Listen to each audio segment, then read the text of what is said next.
What's up, you guys? A little disclaimer here.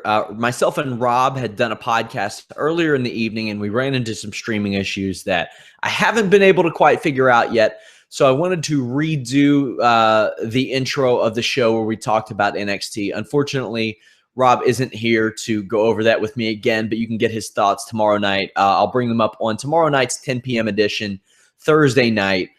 But yeah, I'm going to put this part of the show on with the second part that does have Rob. So you will see him on this show, of course. But tonight's podcast, the 316 podcast, the Stone Cold Day podcast, we talked a little bit about our favorite Stone Cold Steve Austin memories. Mine, definitely Stone Cold Steve Austin beating the hell out of Booker T in a supermarket. Tomorrow night, we will also get Raj's thoughts on his favorite 316 moment. But tonight's NXT was a big one.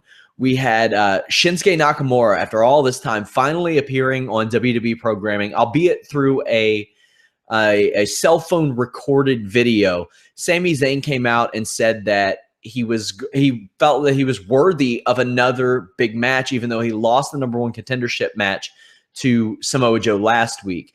William Regal obliged, and we now have Shinsuke Nakamura in the WWE. It's official. Of course, that came up in the NXT spoilers in late January, but this is a big deal. This is, Shinsuke Nakamura, who doesn't need to speak English to get over in America. He is a special kind of charismatic that can't be replicated. It's special is the only way to describe Nakamura. And yeah, I'm a little surprised that he was able to pass his physicals if Daniel Bryan wasn't, but because he's taken a lot of abuse over the years in Japan. But he's going to be a big player for NXT, especially as they move towards touring more and more and more. And I just add another giant match to that NXT TakeOver Dallas show, which on the secondary market only has tickets for no less than $225. I was thinking about going to Dallas for a couple of days and checking out that show. $225 when Rob, I believe, said that the original high price was about $110. So that shows you how hot of a product that NXT is and how hot of a show NXT TakeOver Dallas is right now. It's such a big thing. Like Nakamura for that NXT crowd, for a lot of the names that they've lost over the past year and a half, like Sasha Banks, Charlotte, Becky Lynch, Kevin Owens, getting a Shinsuke Nakamura on the program, that's a big deal. Who knows how long he'll stay there because he's getting paid a lot of money. But Shinsuke Nakamura in NXT and the WWE, thumbs up. Felt huge. The crowd was chanting expletives during this. That was fantastic. Also, something that was fantastic. If you are not a fan of Eva Marie and you like watching her get beat up, tonight's NXT was for you. Because not only did Asuka beat her up, but Bayley beat her up. And even Nia Jax beat her up. She hit her with an accidental leg drop. But this was an absolute ass kicking from Asuka and Bayley, and probably what that Full Sail crowd wanted to see. We also have Bayley versus Asuka at NXT TakeOver Dallas. They're going to be a group of people who kind of are Bayley fans, but they will want Bayley to lose this match because that might signify that she's going to the main roster. And Asuka has I feel, has crossed over that level of superstardom, and she isn't, I wouldn't put her near Bayley, but she's up there. She's probably up there where a Charlotte and a Becky Lynch were, not Sasha Banks or Bayley by any means, but that's going to be another big match, and they're going to go all out. Asuka's going to be another important part of that touring NXT brand, but my concern is how will that play out when you have two of your main characters in Nakamura and Asuka who don't speak fluent English? They both speak English to a degree, but not fluent English. That doesn't seem to matter much in NXT, though, because so much of the storylines are action-driven and don't rely on, like, outstanding promos. You're not going to see a whole lot of 10 to 15-minute promos on NXT. So that's pretty cool. Asuka's going to face Emma next week. As Rob and I discussed in the Lost edition of this podcast, Emma has benefited so much from going back to NXT. It was such a needed change for her because she was not given a fair shake on the main roster, even with her overly kiddie gimmick. Pairing her with Santino was a bad move. She was dead in the water. She couldn't have gotten over, even if she wanted to, even if they wanted to, with the Santino pairing, because I think by that time people just knew that if you were paired with Santino, that bad things were going to happen. She's went back to NXT and is instead paired and apparently mentoring Dana Brooke, who is out with an injury. Fantastic work from Emma. Fantastic matches. She's getting up there on the mic. The partnership with Dana Brooke has taken her quite a long way. I like that. Her in-ring is just so much better, and I can't wait for this match against Asuka, the rematch of the excellent bout they had at NXT TakeOver London. So yeah, good things on the horizon for Emma, I would imagine. I would say that once she comes up to the main roster again, and who knows when that will be, that she will have a better chance as a heel than she did as a babyface, because that just wasn't fair. Also, we're getting American Alpha versus Dash and Dawson, the revival at NXT TakeOver Dallas, it would appear. That's going to be fantastic. I wanted to see Enzo and Cass versus American Alpha, just to see the two most over teams in NXT history face each other. But if the reports that I've heard from the Indianapolis house show that NXT did are any indication, American Alpha and the Revival are going to tear the house down. And while I can't say that the Revival have superstar written all over them because of their look and the stigma that's associated with that, American Alpha does have superstar written all over them as a team, maybe as individuals as well, depending on how Jordan shapes up on the mic and Gable, how his size is seen on the main roster. I can't wait for that. Overall, I thought this was a fantastic episode of NXT, and I can't wait to see that Emma versus Asuka rematch. Just the booking on NXT is so much different, and they really benefit from just having that hour to work with, because you don't have to see the same people every week. I've said this several times on the show. I'm excited for Enzo and Cass to come to the main roster, but I wonder how their act will seem on the main roster when you see it 1 to 2 times a week, sometimes 3 on pay-per-view weeks, as opposed to seeing it once every 2 or 3 weeks in NXT. Who knows? This show brought to you by WrestlingInc.com/onit. Go there, save 10% on Alpha Brain, get a free brain health protocol ebook. It's the reason that Stone Cold Steve Austin is able to open up a can of whoop ass on 316 day. Also, ddpyoga.com/wrestlinginc. Get a great deal on the Max Pack there. Also, go check out The Resurrection of Jake the Snake, available on Vudu, Amazon, PlayStation Network, Google Play, all over the place, iTunes. Fantastic documentary, even has a cameo from Wrestling Inc. in it. Also, DDP will be in Dallas the Sunday of WrestleMania. So if you're there, check out his DDP Yoga workshop that morning. Highly encourage you to do that. DDP Yoga personally helped me recover without having to have surgery on a couple of bulging discs in my back a few years back. So a big fan of DDP Yoga. Go there, ddpyoga.com/wrestlinginc. So, barring any more technical difficulties, Rob, we will talk about a company that has had its fair share of difficulties. TNA, they have a new world champion. TNA has a new world champion, a man that is promising to become the first man since Ric Flair to be a traveling world champion, defending the championship everywhere, all around the world. Drew Galloway, the former Drew McIntyre from WWE, the current Evolve PWG star who travels throughout Europe extensively a lot as well. Drew Galloway won the world title from Matt Hardy. He cashed in his Feast or Fired briefcase yesterday. A lot of congratulations going into Drew McIntyre from guys that are both in TNA and now in WWE. Alberto Del Rio tweeted out congrats. Sheamus tweeted out a congratulations. So a lot of people really happy for Drew Galloway, a guy that WWE really missed the boat on. We talk about Ethan Carter, Drew Galloway, another guy who WWE really missed the boat on.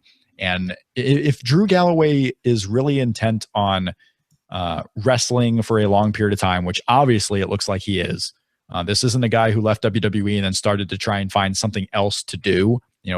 Didn't go into acting, didn't try to become something he wasn't. He wanted to be a wrestler. He's going to still be a wrestler. This is a guy who can make his way back to WWE. I mean, from all intents and purposes, it seems like he left on, somewhat cordial terms and would be invited back if he makes a name for himself. And man, this guy's trying to make a name for himself because he's all over the place winning the TNA world title.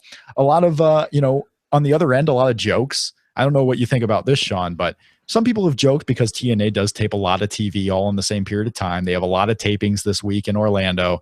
A lot of people joking that he'd probably lose the title before the end of the tapings. And there goes that traveling world title reign. But I see it a little bit differently. I think he's going to be a champion for a really long time. He's going to be a guy that TNA is really proud of and really puts out there as their big time key champion. And he will travel the world defending the title. We'll see if he does it a little bit more than Bryan Danielson. I mean, Bryan Danielson was a guy who really, when he was Ring of Honor world champion and Ring of Honor expanded, he defended the belt outside of Ring of Honor all over the world. So we'll see if Drew Galloway really keeps that promise. What do you think of his TNA run so far? Like on the mic, in the ring, things like that. He's been good. I mean, he's been a guy that, looks bigger as far as star power than a lot of the guys that they have in that company. And not just because he came from WWE. A lot of instances he kind of captures you on the screen. I think his runs in PWG and Evolve have been really excellent. Like if it was just TNA, he would just be a former WWE guy who's, going into TNA and no one really cares. But because people see he's really involved in wrestling and really wants to be better, I think that kind of helps his standing in TNA. And I love it. I love what he's done ever since leaving WWE. He hit the ground running. And I hope one day he gets a chance to either go back if that's what he wants to do, or have a really high profile career. Because it's hard to have a high profile career in TNA. It just is. So if he goes to Japan and becomes a big name, maybe he goes back to WWE. This is a guy who could be a big deal. I've been a little disappointed with his mic work in TNA, and the pace of his matches have been kind of weird to me too. But I think he can be a big star. It's just there's something about this run where he's like, and he legitimately is one of the most passionate wrestlers I have ever spoken to in my life. And each time I've spoken to him, you can tell how much he cares about TNA, how much he cares about wrestling, or else he wouldn't be doing as much as he is, because I imagine he commands a pretty nice figure on the independent circuit. I don't know. There just feels like there's been something lacking. I hope it picks up. Obviously, he's going into a feud probably with Matt Hardy, because Matt Hardy's going to get his rematch. I just feel like something's lacked, but hopefully this is a step in the right direction for him. Yeah, I think definitely a step in the right direction. I get the complaints or critiques of Drew McIntyre. A lot of it I think is just what he's had to deal with, what he's been put on camera doing. Now that he actually gets a chance to sink his teeth into a main event role as champion, and some better feuds coming his way, I think he's going to show that he could be better than what he's been in TNA. I just kind of discount all of the negatives as far as what he's been given a chance to do. I do that with Roman Reigns on the WWE side a lot too. Like I can see what this guy, what he acts like backstage, and when he's doing promos that aren't handwritten for him and told, do this word for word. You can kind of see the personality of a Roman Reigns out there. You can see the passion of Drew McIntyre. Just they're not always given the best stuff to do, and I try to keep that in mind when I critique someone's performance. Yeah, that's absolutely true too. Also, I wanted to ask you, what do you think of this Bobby Lashley thing? I think they've booked him pretty well. He's also very terrible on the mic. The Pope got in the ring. The Pope got in the ring with him, and it seemed like the crowd missed him a little bit. They missed the boat. TNA missed the boat big time on the Pope several years ago. You think he's coming back to the ring? It seems like it. I was hoping that Josh Matthews would be the one taken out, honestly, but no, he's completely fine afterwards, and he just keeps announcing the show. That's great. Yeah. WWE, could they have done more with Elijah Burke? Yes, they probably could have done more with Elijah Burke. Is he going to be a top level guy? No. And WWE knew that, but he could be a very good mid card guy and a very good guy to be opposite you and make people care about the match. Whether he comes back in TNA, I don't think it's that big of a deal to where people are going to watch the show to see the return of Elijah Burke. So if he comes back, good. If he doesn't, fine. Bobby Lashley he's been around for a long time. And it's hard to do something new with Bobby Lashley because he is, in my mind, in the ring pretty one-dimensional. But it's a good dimension that he has. I mean, Bobby Lashley is talented at what he does. He just sticks to, you know, what he does and doesn't try to expand that. Like Drew McIntyre, I mean, we go right back full circle. Drew McIntyre's tried to expand what he's doing. You talk about how his matches have been disappointing. He's working the WWE style in TNA, but you can see he does different styles when he's in Evolve, when he's in PWG especially. Yeah. He knows what else he can do. He's just, you know, he's probably working that regular, you know, TV formula that's been popular in WWE. He's working that in TNA. And I hate that because they have to be different. They can't be WWE Light. But they can't do that, especially their champion. It's so crazy, though. They're trying to be. Their big thing is to be like WWE. Even when they try new things, it's still being like WWE. They don't. And when you bring in former WWE guys, what else do you expect? These guys are going to go off of what they've seen work in the past. They're going to have this narrow-minded idea of what pro wrestling on TV in America this generation is. So you're not hiring guys who have outside-the-box thinking. You're trying to be WWE Light. It's a reason why Lucha Underground is a little bit different because they have most of their stuff coming from, you know, the promotions in Mexico and AAA. So they're not tied to this U.S. television wrestling. You know, Chris Joseph is there, and I know, but he seems to be one of those outside-the-box thinkers that made him not work well in WWE. But you don't have that in TNA. They're trying to be WWE Light. And they've been trying for that for 12 years. Shane Helms told me something very interesting. And one of the things that attracted me to TNA was the X division. It was different. It was special.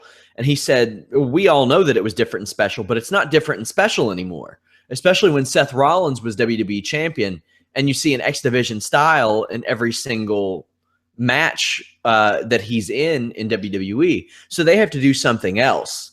They have to figure out something else. The X division can be a good, important part, but it can't be it.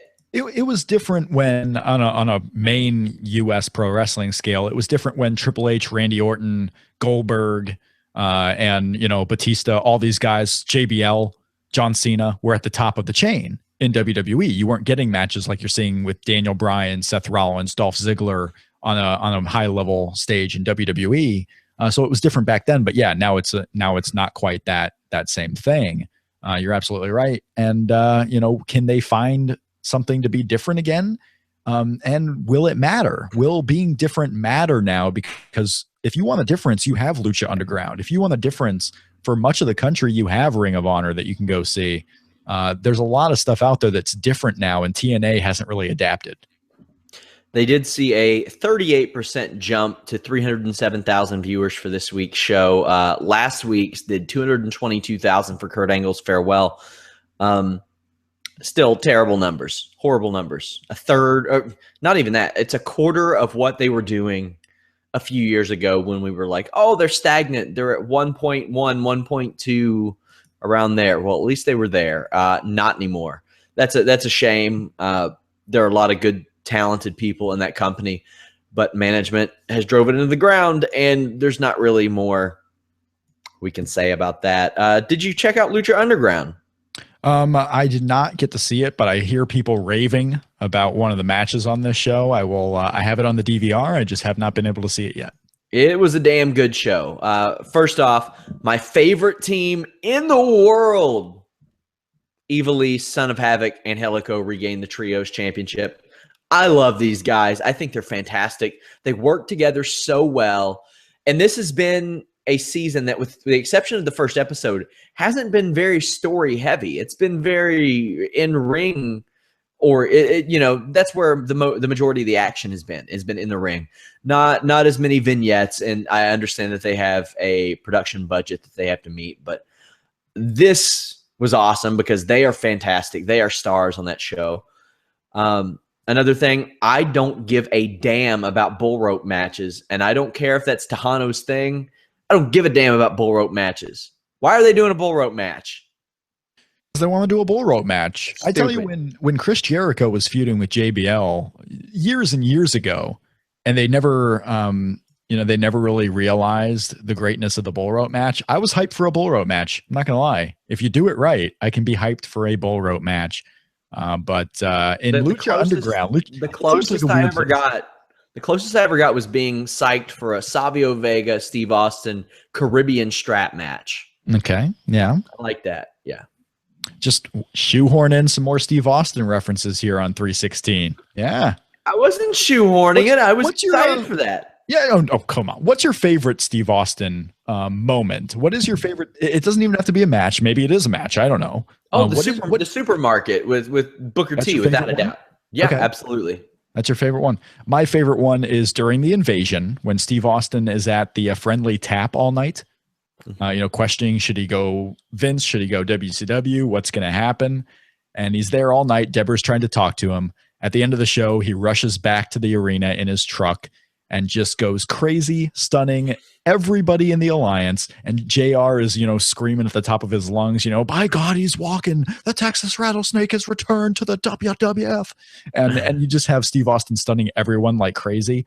It's probably my favorite Steve Austin moment, past his prime, but Steve Austin certainly has a lot of them. And that's what a lot of guys are missing nowadays in WWE is they can't captivate, the attention for these really huge moments. And moments are what people really, not only do they remember, but it's what makes them, wrestling fans.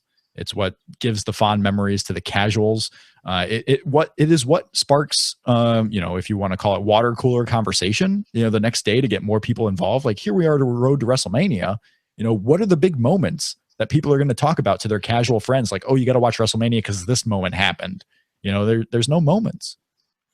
Also, his first match in WWE was actually against Matt Hardy, which is crazy to think that Matt Hardy is main eventing in TNA over 20 years later. But I probably watched that match, ironically, more than any that I've ever seen in my life because I actually wasn't allowed to watch wrestling then, but I somehow snuck and taped that episode of Raw that had the Ringmaster's first match on it. So that was all I had for several months leading up to that WrestleMania 12, unless I was able to watch something else. And I just watch it over and over again, that show.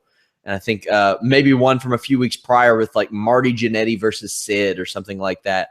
But yeah, I ended up watching that match a lot. And Matt Hardy had some of the world's worst tights and worst haircut ever. Terrible stuff. But yeah, fantastic 316 day. Also, Lucha Underground. Matt Striker's post-production commentary is bad and blatant. They got to fix that.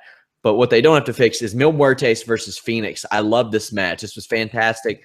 New Lucha Underground champion Phoenix won in an excellent match, but next week he's defending the title in Aztec Warfare. And if you've seen the spoilers, you know the direction this is taking. We won't spoil it for you because people hate Lucha Underground spoilers if they watch the show. But Lucha Underground seems like it's picking up, Rob. Yeah, good for them. I mean, they had, the house show over the weekend, the South by Southwest. Lucha Underground, good for them. They're going to have another season coming up. And if you're into something different, again, TNA has kind of missed this angle lately because if you want something different, you're probably more likely to go to Lucha Underground than you are to TNA for the difference there. And TNA was kind of built on big stars from WWE showing up in TNA, like people that were really recognizable from the past. And now the big stars who show up in TNA are, guys who were in WWE for either a short time, were never even above the mid card, or were there 10 years ago in the case of Bobby Lashley. And it's hard to still be WWE Light and build up a promotion that way when you're running, the low end of the WWE talent. But Lucha Underground doesn't have to worry about that issue because they're not going on WWE talent whatsoever, except for Rey Mysterio, who is, higher cachet than anyone that's currently in TNA. So Lucha Underground has some upside. It certainly seems brighter in Lucha Underground than what their main promotion, AAA, is kind of going through in Mexico right now. So hopefully whatever happens with AAA doesn't affect the growth of Lucha Underground. Do we have any news on how the attendance was for the Lucha Underground live event? Not that I've seen, but it was taking place during South by Southwest, so there's a ton of people there. I mean, I'm sure that they did pretty well. It was on a Tuesday, though, I think. Hey, you know what? They set aside their entire week down there. Yeah, So that's true. I don't know how well it did or what they were expecting versus what actually happened, but I'm sure it'll come out shortly. I hope it did well. Yeah. Also something that did well, EA UFC 2 for you UFC fans. I gotta say, did you ever play the old EA UFC game, Rob? I've never played a UFC game and probably never will. The first one was terrible, miserable. I Hated hear it. that. I heard that. You know, our old friend David Bixenspan is really I ridiculed him mercilessly on the podcast when he co-hosted it with me for enjoying that game. Terrible, especially if you've ever physically trained. You look at so many things and you're like, this can't happen. You can't throw 7 straight spinning wheel kicks. You will die. They fixed a lot of stuff with this game. Is that a challenge, Shawn? Yeah, it is actually. It's just like the folding paper challenge. You can't fold it more than 7 times. I can't throw more than 7 spinning heel kicks is what you're saying? Spinning heel kicks, spinning wheel kicks. A little bit similar, but pretty much the same technique. I mean, if you say I can't do it, then I probably can't do it because I would get through 3. You should try. You should try. Should that be like a video exclusive segment where I Rob tries all the things that Shawn says are impossible? That would be fantastic. I'm coming up with segments here. I mean, I'm basically producing the show now. So I did have somebody challenge me to do like a 50-inch box jump a few weeks ago and said that they would buy on it, and I did it. So you did it? Yeah, I jumped on a car. Okay, is 50 inch? I mean, what did we got? 4. I could probably do that. Like 54 inches. You should try it. I want. Hey, if it'll sell some more on it, have at it. So I need to get a hold of this. I think his name was Darren or D-Ron was his name on Twitter, and see if maybe he'll get some more shroom tech if Rob will jump on top of a car. I'm looking for challenges because I'm not going to have to eat my hat anytime soon. Oh Christ, on a bike. I'm looking for challenges. I mean, if you're challenging me to, get Christ on a bike, that's going to be tough, I think. But I will do my best. I will try. We'll see what happens. You could get Aaron Aguilera on a bike, and it could be Jesus on a bike. Let me ask you this, Shawn. Yeah. Has the Miracle Mike Bennett changed the game in TNA? Hell no, he hasn't changed the game. I thought that's what he was brought in to do. I can't believe he said that. He said that on air too.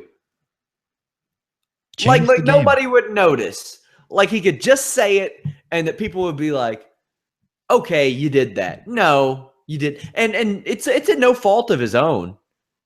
But they brought in a guy, and I like Mike Bennett, but that doesn't have anything to offer that they didn't already have on the payroll. You brought in a Ring of Honor mid-carder who was lucky to be in that spot. I mean, it looks like he works hard. And he does work hard. He's got the look for it. He's pretty solid in the ring, but there's nothing special about Mike Bennett. And, you got Maria there who all the specialness of Maria seems to be going away because Mike Bennett is her second. It's like, okay, it's so weird to say this. If he were in PWG, he'd be different. He's something that you don't see in every match on PWG because PWG is crazy and wild and all that stuff. In TNA, you see what he has every single match. It's not special. It's not different. If Mike Bennett went to PWG, it would be a one and done deal. I'm pretty sure. Like that's why Drew McIntyre. We talk about Drew Galloway being the TNA champion. Drew Galloway has gotten rebooked in PWG, and like they want him there because he changes it up when he's in PWG, and there's a lot of good matches you can have with Drew Galloway. Mike Bennett wouldn't be that type of guy. I relate him more similar to Brian Myers, who had the basically the one and done deal. And went in there and just stunk up the joint with AJ Styles, the best wrestler of all time. At least the way some people talk about him. And he hasn't been invited back because you gotta show up. Is there a certain community that says that about AJ Styles? I hear he's really big in the gay community, which is the gay community. Yeah, I hear, but he's also good in the work rate community and those who are following of New Japan Pro Wrestling. So also the wears gloves everywhere community. I hear he's big with that community. I tell you what, is it just me or does AJ look a little silly I mean, he never looked silly in TNA. He didn't look silly in New Japan, which is where you think this might look silly. He looks kind of silly with that long hair, the gloves, all of the stuff around the elbow. He looks kind of silly. He looked like a 12-year-old in TNA for most of his career. So when he changed it up, it was a welcome change. He had looked the same for what, 10 years? Well, when he, you know, and okay, I have a man card. I'm not giving up the man card. When AJ Styles went from, he wore the bicycle short type of thing, you know, the really, you know, not quite pants, but obviously not quite full on trunks. When he did that, he had the cut hair. He looked like a certain look. And then he started growing the chest hair out and he was becoming man AJ Styles. Yeah. Now he's going away from man AJ Styles to being like weird rocker dad. He's like Chris Jericho. Like he's growing the hair out and he's just, but I don't know how he's using that sweet. He's using that sweet flying forearm as a finish now. Yeah, so the phenomenal forearm. Never thought that I would be happy that they would ditch the Styles Clash, but you know what? That forearm, I buy it. Forearm's cool. Well, all this is that he's, you know, building up the repertoire of moves that he has, which is great because he's still going to have the calf crusher. He's going to have this phenomenal forearm. He's probably going to do the Styles Clash on big events. So it's probably going to happen still at some point. But yeah, the look right now, just it's funny looking. I don't know if I don't think it's just the hair. It's just all of it together combined doesn't scream to me main eventer. Ooh, we got a good question that was sent to my Twitter, actually to my Twitter DM. It's a weird show, by the way. I feel like I feel like I'm saying all the wrong things, and I hope people don't take it back. Who gives a damn? People like you, so I don't know how. I mean, if you like me, great. I appreciate it very greatly. I try to be humble, but I don't know how you could. Somebody sent a question that said, Shawn, you and Rob have both worked to an extent on the independent circuit. What is one of your biggest pet peeves on that circuit? Now, I want to preface this by saying, again, and I do this anytime I say, oh, I do a little bit of wrestling. Here is crap level indie. I'm down here off the screen somewhere beneath my floor. That's the level. But yeah, this is not like big, wide range, like high level indie stuff. Rob has been around a little longer than me. What was one of your biggest pet peeves? That's an excellent question. I was a referee, so my biggest pet peeves were when I was on shows with referees who didn't care about it. They were just kind of there because they thought, okay, ref doesn't take anything. Like I can just go in there and count when I need to count.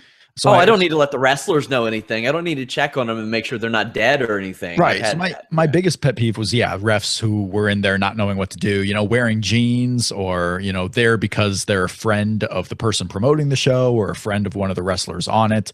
And that happens everywhere. So I learned just to kind of, you know, when you would meet a good ref, and around this area, Jason Harding, who's Jason Ayers in WWE, I mean, he was excellent. Like when I started reffing and he was on the indie scene and he was the best one around here, I was like, okay, I want to be like that guy. So reffing was one of my biggest pet peeves. I think too, those who were starting out and all they wanted to do was crazy stuff. Yeah. You know, when you would see those guys on shows, that was a big pet peeve because if everyone who's new is doing the same crazy stuff, you're not going to stand out in any way. What do you hope to accomplish? Are you trying to do a year's worth of stuff in one match just because you think it's fun, because you think that's what's going to get you over, because that's what thinks you're going to get booked again? You know, spread it out a little bit. But there's probably a couple of more that I'm, you know, not thinking of at the moment. But I'm sure there are. But yeah, I would say the reffing was my biggest thing. The little place I do shows for every so often has a really good ref now.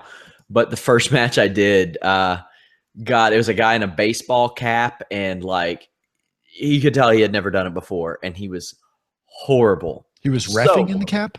Yeah, he reffed in a baseball cap, dude. Was it on backwards? No, that would have been an improvement. I would say my biggest pet peeve is other people's pet peeves, and that's like, which I agree to an extent, but how many times, and mainly just on the indie circuit, have you heard that people are like backyarders if they don't wear a certain kind of gear? There were these groups of people who trashed a bunch. I saw them on Facebook. They trashed a bunch of other people for wearing like wrestling shoes instead of boots, and I was like, guys, Kofi Kingston wears Nikes in the ring. Like, and then I thought to myself, there's this guy named Kurt Angle. And if you believe that unprofessional asshole had the nerve to wear wrestling shoes in the ring as opposed to boots. Yeah, that was one of my big things. I didn't see that. I don't think people should be out there wrestling in like a 5XL baggy shirt and some sweatpants from the dollar store by any means. But, you know, if it fits your gimmick or something, you know, we watch a show every week where you see a guy in slacks, followed by a guy in khakis, followed by a guy in jean shorts, followed by a guy in a beater and jeans, and then a guy who wears SWAT gear. So, I mean, yeah, that was my big pet peeve. Yeah, there was a while there, and it's not so much. Mike Bennett kind of fits this role a little bit, where every wrestler was, you know, brown hair, trunks, plain trunks, same kind of look on the indie scene. Everyone just looked the same. I never got so much I was in locker rooms where people would give those who wore wrestling shoes a hard time, you know, get some boots, you know, pay the money, get some boots, kid. So I was certainly around and something like that, never really trashing them, and just kind of, you know, giving them a hard time about it.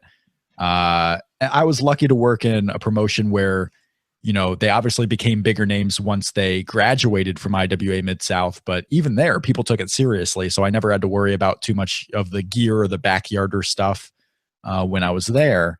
It's a fun business. You know, the handshaking thing, if you want to look, you know, big scale, you know, I was amongst a lot of wrestlers who were younger. You know, this is Chuck Taylor 10 years ago when he was young, going through IWA Mid-South, where they didn't care about shaking hands, and no one cared about shaking hands. You know, you go in, you say hi to everyone, you shake a lot of people's hands, but it was starting to play out. So some of the stuff in the locker rooms was changing in front of our very eyes as we grew in independent wrestling. And nowadays, you know, you go in locker rooms, and a lot of locker rooms that I've seen, they don't shake hands at all. Say, hey, what's up? You know, and you look the other way and you go your own way. So yeah, if I think of pet peeves, that'll be an interesting one. If we talk about it maybe tomorrow on the show, if I think of a really good one, I'll bring it back.